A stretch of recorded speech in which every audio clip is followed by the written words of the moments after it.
So guess who just started planning for this video literally 5 minutes before I decided to start recording? This girl.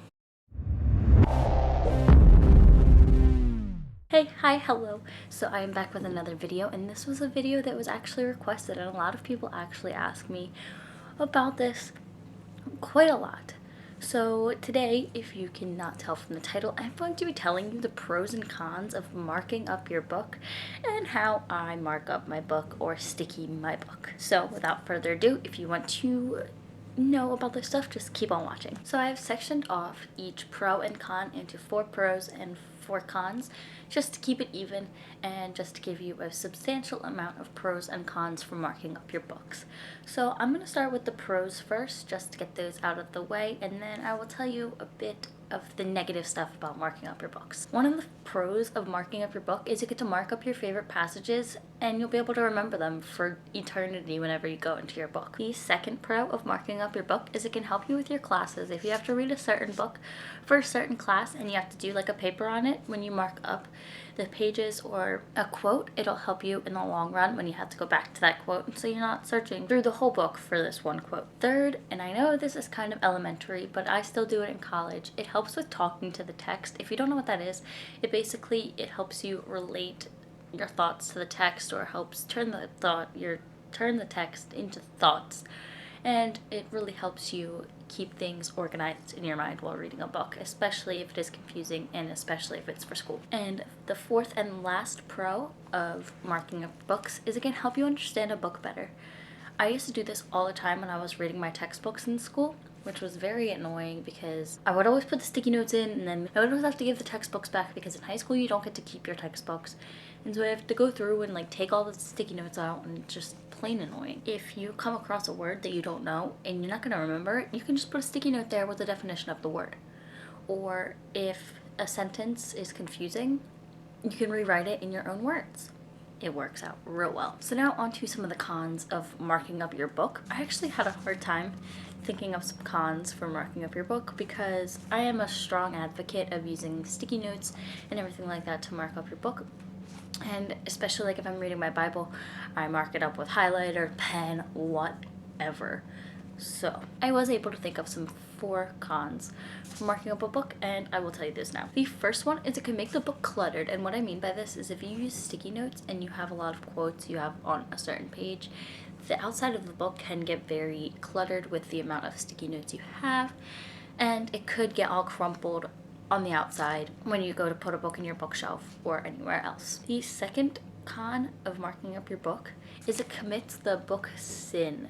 You're not supposed to write in your books, apparently, and so people could look at your book and be like, oh my god, you write in your book? Yes, it's a thing, people do it, get over it, it's not your book, you do you, boo. The third thing is it could block the text, and what I am saying with this is if you use bigger sticky notes, it will take up a lot of the page and it could block the text. So when you go to reread the book again, if you want to reread the book, then it'll block up the text. You'll have to lift the sticky note up, put it back in, and that could just be a huge nuisance. And then the fourth and last con is it could take time out of reading. And now I know it doesn't take that much time to put a sticky note down on a page or write something down, but when you keep doing that, it actually does accumulate and it does take out of your time for reading. I would know. I did it for the book thief. Literally, like every page I was like stopping reading, grabbing a sticky note and sticking it on the page, and then continue reading. It does take time out of your reading, and that could be a huge nuisance for you. Now I'm going to go on to the part of how you can mark up books / how I mark up my books. And I'm going to show you some books I've marked up as an example. So I am going to go with the 2 most marked up books I have with me here at college, and that is Catcher in the Rye and The Book Thief. Now I have 2 different ways of marking up books, especially when I need to track my thoughts or when I just want to pleasure read. So for Catcher in the Rye, you can see I have a lot of stickies, and see how it could look a bit cluttered. This book I have to do a book talk / presentation on, and so a lot of these are not quotes that I find memorable, but more of points to hit on and things that helped process my thoughts on this book. So for example, this first sticky here, I have 2 on one page, and it's actually not the first sticky, but that's okay. One sticky is actually a book that is mentioned in this book that I would like to read. And then this second sticky is actually an example of Holden Caulfield's personality and his love for books, and I decided to mark that because of the fact that that is a huge part of this book, is that Holden Caulfield is a literary nerd. Some more examples. Another page with 2 sticky notes on them. This one is a mark of a quote about how he doesn't believe in the Bible, but he's a respectable atheist, which is something I really needed to hit on in this presentation because I do go to a Bible college. And a lot of the times in books, you don't really have respectable atheists when they are panned out as characters. And then here's another dealing with his atheist perspective and his thoughts on religion. So those are just a few examples of how I go about books that I have to read for class and I have to present on. But if they are still for class, but I really want to read them for pleasure and don't have to present on them, I do it a bit differently. So we're going to take The Book Thief, for example. You can tell this is also extremely marked up. This was a reread for me and I had to read it for my lit class. And when I go about marking up books for classes that I have to read a book for, but I actually want to read the book, or I don't have to talk about the book, or I'm reading the book on my own and I still want to mark things up, I take passages or words or sayings that I really, really liked and I mark the page. And as you can tell, that's why I have so many sticky notes in this book, because so many passages in this book are amazing. So I'm going to start with an example like I did for Catcher in the Rye. So we have a yellow sticky note here, and it's basically Liesel going on about in the mayor's house saying how there were books everywhere in her description of the bookshelves, and I thought that was just an extremely gorgeous way of explaining the bookshelves and all the books that were there. So I marked that because it was a beautiful sense of imagery and it made me think and it made me process and imagine these books. We have another example, if I can actually get the page. The sticky note right here I used as a foreshadowing sticky note. There was something that Liesel's best friend had said that foreshadowed the future, and I thought that was really awesome because when I read this the first time, I don't think I realized that. So I marked it down to notice it if I ever read it again and to show how powerful that quote is. So those are just some examples of how I mark up my books, and I'm going to tell you actually like how I mark them up and how you can mark them up. I decided I would show you, but I will also tell you as well. So my main thing when I mark up books, I don't usually write in them or like on the pages. I use these little sticky notes. So we have these and then these, and there are a bunch of different sizes for a bunch of different reasons. I usually use these or the tiny ones to mark up a quote or page without having to write about something. But if you are going to write about something and you need to like know a definition like I had mentioned earlier, or you want to make a like thought to text, or if you want to make like a connection in the book and you don't want to write on the book, then you can use simple bigger sticky notes and just stick them on the page.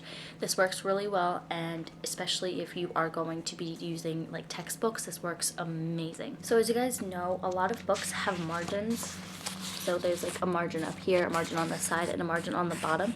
For me, I don't usually do this in books that I am reading that are like fictional or anything like that. I usually only do this with my Bible. But if you really want to write in the book, there is like, you can write in the chapter headings in the margins or anything like that.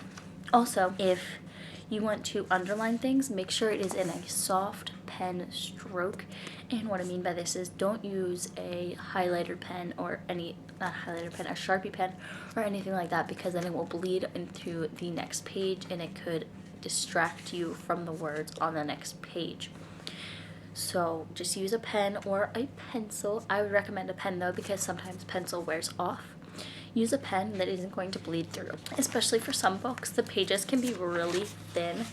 This isn't one of those books, but I know The Book Thief has really thin pages, so you don't want to underline something and then have it also be underlined on the next page, and it's not something you want underlined. And the last thing I'm going to share with you guys is, if you do want to mark something down but you don't want to sticky up your book or write in your book, then make a notebook. I used to do this a lot when I thought I was committing the huge bookish sin of writing or marking up my book. And basically what you do is you make a notebook and you just write down any quotes or passages or any thoughts you have and put the page number and the book title, and you are good to go. So those are all my thoughts and opinions on how to mark up books and what I thought of to be the pros and cons of marking up books. And I would love to know if you guys have any more pros or cons, or if I've hit the nail on the head here. So if you have any more, you should leave those in the comments down below. But I really hope this video helps you. And if you like this video, please give it a huge thumbs up and hit that red button down below to subscribe to my channel and be notified of any more videos I post in the near future. Sorry if this is a bit rambly. I realized it was Saturday and it was like 10 o'clock at night, and I was like, oh, I have to post a video, and I didn't want to wait for Sunday because I'm going to church and then I'm going to a museum for my class. So I was trying to get this done in a reasonable amount of time. But if you have any other video requests, you should leave those in the comments down below as well. And until next time, bye guys. The second pro 10